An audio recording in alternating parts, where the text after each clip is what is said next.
안녕하세요. 음악교사 정진용입니다. 여러분, 오늘은 특별한 손님 두 분을 제가 모셨습니다. 여러분과 함께 가곡, 남촌, 그리고 청산의 살리라를 배워보려고 합니다. 이 특별한 두 분, 제가 모셔보도록 하겠습니다. 나오시죠. 안녕하세요. 안녕하세요. 안녕하세요.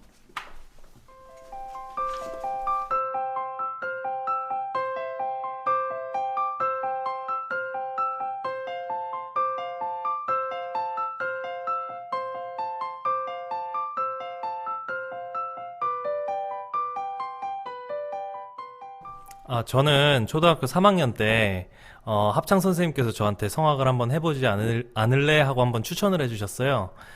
그때는 그 성악이란 게 어떤 건지 잘 모르고 그냥 노래 부르는 게 좋기만 하던 때라 그냥 지나갔었는데, 초등학교 6학년 때 어머니께서 한번 선화예술학교가 있는데 한번 시험 보지 않을래 그러셔가지고 그때를 계기로 성악을 시작하게 됐습니다. 네.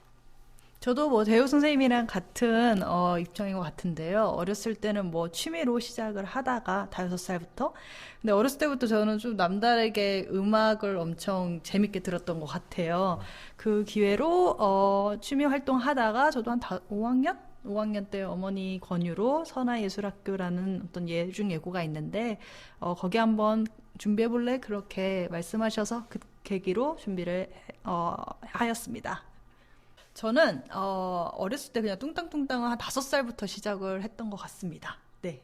대우쌤은 몇 살부터였죠? 저는 성악을 배운 거는 초등학교 6학년 때, 그때가 처음이었던 것 같습니다. 6학년? 네. 6학년이면 변성기가 남성들은 좀 올 때 아닌가요? 아이들이? 저 같은 경우에 변성기가 좀 늦게 와서 중학교 3학년 때까지 변성기였어요. 그래가지고 그 성악 처음에 시험을 볼 때 여자 목소리로 시험을 봤었습니다. 그러다가 남자 선생님을 만나게 되고 남자 목소리를 조금 점차 배워가기 시작했었습니다. 저 같은 경우에는 변성기 기간 때 그 성악 선생님을 만나서 그 선생님께서는 어떻게 노래를 해야 되고 어떤 식으로 그 변성기 그 기간 동안 어떻게 지나가야 되는지 그런 연습과 방법을 알려주셔서 변성기 때 무난하게 잘 넘어간 것 같습니다. 근데 대부분의 경우 성악 같은 경우에는 늦게 시작하는 경우가 많아요. 변성기가 다 지나고. 그런 경우에도 노래를 잘하시는 분들이 정말 많거든요. 그렇기 때문에 언제 배워도 성악은 상관없다고 생각합니다. 네. 그게 성악이란 걸 말씀드릴 때는 가요는 조금 다릅니다. 가요는 좀 다른데 성악을 생각했을 때 제 개인적인 생각으로는 일단 선생님이 제일 중요하거든요. 그렇기 때문에 주변에 어떻게 소개를 받아서 성악가 선생님을 한번 찾아가셔서 뭐 한 달 혹은 뭐 2달 이렇게 처음 한번 배워보고 적성에 맞는지 한번 자신이 판단해봤으면 좋겠어요. 그런 기간을 거치고 나서 전공을 하는 게 좋다고 생각합니다. 그 기간을 거치지 않고 만약에 그렇게 무작정 음악을 하겠다고 판단을 한다면 정말 어려움이 많지 않을까 생각해요. 네.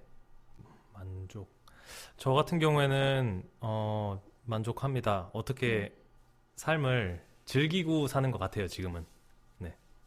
근데 만족만도 할 수 없는 게 음악가 삶이기도 한 것 같아요. 사실 저는 공연을 할 때는 하는 그 무대 위에서는 너무 만족스러운데 그 과정이 우리는 좀 어렵잖아요, 확실히. 그쵸. 네, 그때 인내의 같은 시간? 경우에는 응. 정말 고독과 그치. 고독과 인내의 네, 시간, 고독과 인내와 고통과 네, 그거를 계속 견뎌야 그 결실을 맺는 무대에서 결실을 맺는 그런 거를 성악가의 가장 큰 고난은 뭔가요? 인내의 고통은 일단 컨디션 관리? 그쵸. 컨디션 관리가 제일 크죠.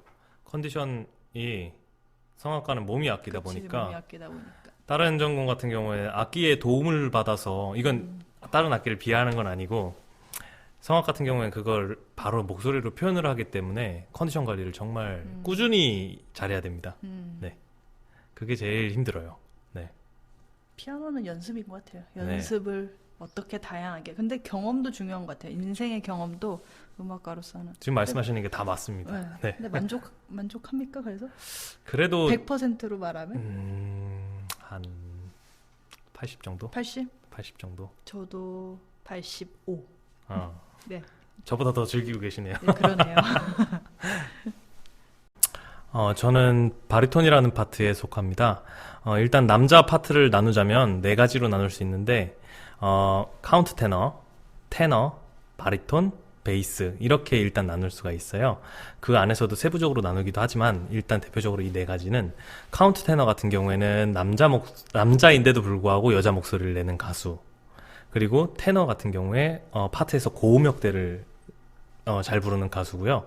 바리톤은 중간, 그리고 베이스는 저음을 잘 나타내는 가수예요. 근데 그 중에서 저는 바리톤입니다. 오늘 아침에 산을 다녀왔었거든요. 근데 산을 이렇게 날씨도 좋았고 이렇게 걸으면서 오르락 내리락 하잖아요. 큰 산은 아니었지만, 근데 그 길을 이제 걷다 보면서 되게 산이 음악이고 또 산이 또 내 삶이고라고 많이 느꼈어. 이게 오르락 내리락 하면서 이제 어려움도 있고 또 행복하고 성취감을 막 고지까지 이렇게 오르는 그 과정들이 많이 닮았다고 좀 생각이 들었습니다. 네. 네네. 그래 생각하면 가수들도 다 똑같은 것 같아요. 혼자서 연습하고 그치, 맞아요. 고난과 혼자의 고독을 즐기면서 결국엔 남들 앞에서 노래를 불러야 되는 거잖아요. 맞아. 그때가 제일 성취감이 클 때라고 생각하고요. 그럼에도 불구하고 참 힘든 길인 것 같긴 해요. 맞아, 그런 그 진짜. 고난을 겪어야 된다는 그 맞아요, 자체가. 맞아. 일단 노래를 하는데 목이 아프다는 거는 잘못된 발성으로 노래를 하고 있을 가능성이 제일 커요. 그렇기 때문에 질문을 하신 선생님께서 한번 잠깐 나오시겠어요? 네, 알겠습니다. 저는 그럼 피아노로 이동하겠습니다. 일단은 선생님께서 네, 복식 호흡은 어떻게 생각하세요? 복식 호흡이 뭐라고 생각하세요? 글쎄요, 이제 제가 알기로는 일반적으로는 가슴으로 많이 숨을 쉬는데 배로 쉬는 숨이 아닌가라고 음, 생각을 합니다. 보통 복식 호흡을 처음 배울 때 숨을 가득 채워서 배를 빵빵하게 한번 만들려고 하거든요. 선생님 한번 시범 보여주시겠어요? 이게 배가 나오는 거 네, 아닙니까? 네, 배가 나오는 겁니다. 이렇게 나오는 거 네. 아닙니까? 지금 이게 화면에 잘 담길지는 잘 모르겠는데, 제가 우도를 네, 우드 네, 한번 잠깐 알겠습니다. 써주시겠어요?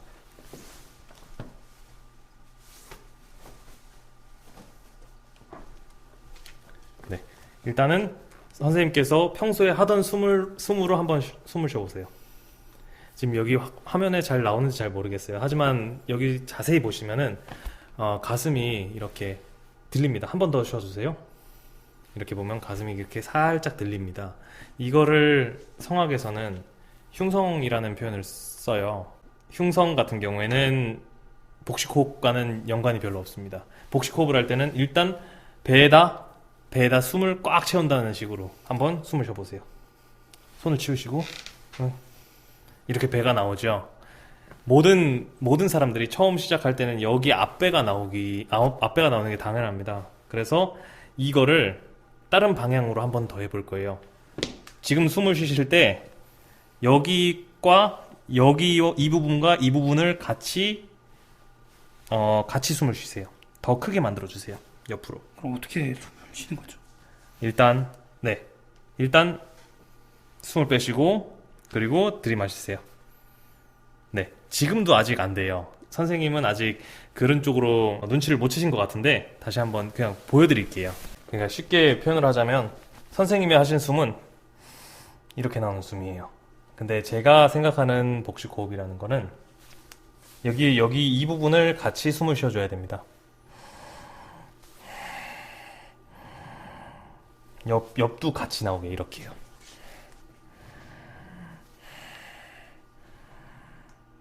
네, 좀 더 빵빵해지네요. 이게 영상에 담길지 잘 모르겠어요. 하지만 일단은 복식 호흡이란 여기를 중점적으로 쉬는 숨을 복식 호흡이라고 합니다. 다시 한번 해보세요. 네, 아까보다는 앞배가 덜 나오고 있어요. 앞배가 덜 나오고 있는데 여기서 그 다음에 해야 될 건 뭘 것 같아요, 선생님? 숨을 쉬었어요. 그 다음엔 소리를 내는 연습을 같이 네. 해야 되지 않을까요? 소리를 내야 됩니다. 그 다음엔 어떻게 소리를 내야 되냐면 제일 좋은 소리는 말소리라 그래요. 성악할 때도. 그럴 때는 어떻게 하시냐면 일단 평소에 말하시는 대로 이렇게 말을 해보세요. 숨을 쉬시고 말을 해보세요. 안녕하세요. 안녕하세요. 청량고등학교 안녕하세요. 음악교사 정준용입니다. 네, 청년고등학교 음악교사 정준용입니다. 이거는 지금 말씀하시는 방향은 복식 호흡을 하는데 못 쓰시는 경우예요. 어떻게 하셔야 되냐면 방향성을 조금 가져야 돼요. 지금은 손으로 표현하자면 선생님의 말소리는 이렇게 가고 있어요. 이거를 어떻게 해야 되냐면 안녕하세요 이렇게 보내주듯이 안녕하세요. 안녕하세요. 조금 더. 안녕하세요. 네. 안녕하세요. 청량고등학교 음악교사 정진용입니다. 네, 지금 이 공간에서는 그 소리가 더 울림이 더 좋게 들리거든요. 마이크에 잘 담길지 모르겠어요. 하지만 이런 식으로 말소리도 변해야 돼요. 이런 걸 배우면서 그 다음에 성악의 발성을 또 배웁니다. 소리를 내야 되는데 선생님이 제일 편하신 발음이 뭐세요? 아무래도 아가 편하지 않을까 싶습니다.